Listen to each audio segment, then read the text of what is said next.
सुप्रभात विद्यार्थी। इसके पहले की वीडियो में हमने विराम चिन्हों के प्रयोग के अंतर्गत 7 चिन्हों का प्रयोग हमने देखा था। इस वीडियो में हम उसके आगे के भेदों को हम उदाहरण से समझते हैं। जैसे 8वां भेद है निर्देशक चिन्ह। निर्देशक चिन्ह जो है इस प्रकार प्रयोग किया जाता है। विद्यार्थी, निर्देशक चिन्ह का प्रयोग विभाजक की अपेक्षा कुछ बड़ा होता है। उदाहरण की ओर संकेत करने वाला या निर्देश करने वाला वाक्य के बाद में प्रयुक्त होने वाला चिन्ह निर्देशक चिन्ह कहलाता है। अर्थात किसी वाक्य की शुरुआत या वाक्य के बीच में कहने के लिए निर्देशक चिन्हों का प्रयोग किया जाता है। जैसे मोहन ने कहा मैं तुम्हारी बात मानूंगा, तो यहाँ मोहन ने कहा, यहाँ निर्देशक चिन्ह बीच में। उसी प्रकार संज्ञा के 3 भेद होते हैं, डैश, निर्देशक चिन्ह, व्यक्तिवाचक, जातिवाचक और भाववाचक।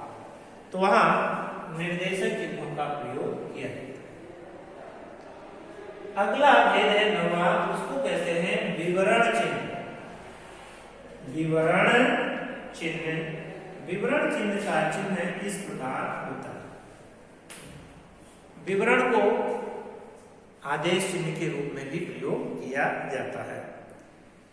जब किसी बात का उत्तर अगली पंक्ति में दिया गया हो, वहां विवरण चिन्ह का प्रयोग किया जाता है। जब किसी पंक्ति का उत्तर अगली पंक्ति में बताया गया है तो वहां विवरण चिन्ह का प्रयोग होता है। जैसे विवरण इस प्रकार है, कहानी का विवरण इस प्रकार है, तो इस प्रकार उसके आगे आप पॉइंट में आप उत्तर लिखेंगे। इस संबंध में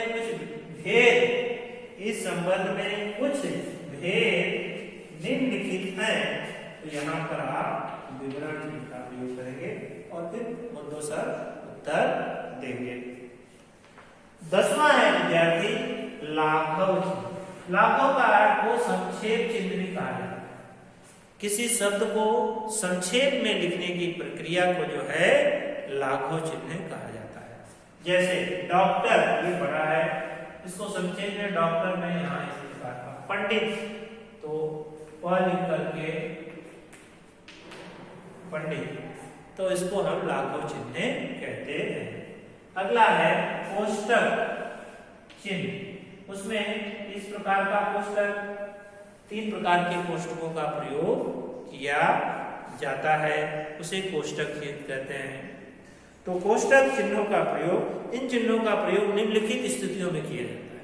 पहला स्थिति है क्रम या निर्देशित करने के लिए, जो क्रम नंबर हम देते हैं, तो जैसे 1 2 3 क ख ग, इस उद्देश्य में हम कोष्टकों का प्रयोग करते हैं।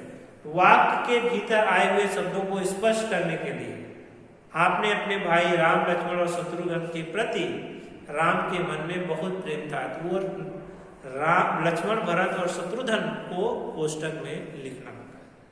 पात्रों के जो भावों को अभिव्यक्त करना होता है, तो उस समय जैसे राजा उदास होगा, अब क्या होगा प्रश्न, तो यहाँ इस प्रकार के कोष्टकों का प्रयोग होता है। अंतिम है उपविराम चिन्ह। उपविराम जो है 2 इस प्रकार के 2 लगाए जाते हैं कि इन चिन्हों का प्रयोग निर्देशक चिन्ह की भांति ही होता है। प्रायः शीर्षकों में इनका प्रयोग अधिक होता है। जैसे प्रेमचंद, एक अध्याय, तो प्रेमचंद के बीच में इस प्रकार उपविराम।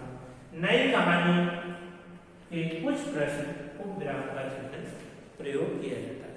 तो इस प्रकार विद्यार्थी आपको हिंदी भाषा में 12 चिन्हों का प्रयोग करना होता है। आप इसका नियमित प्रयोग करते हैं।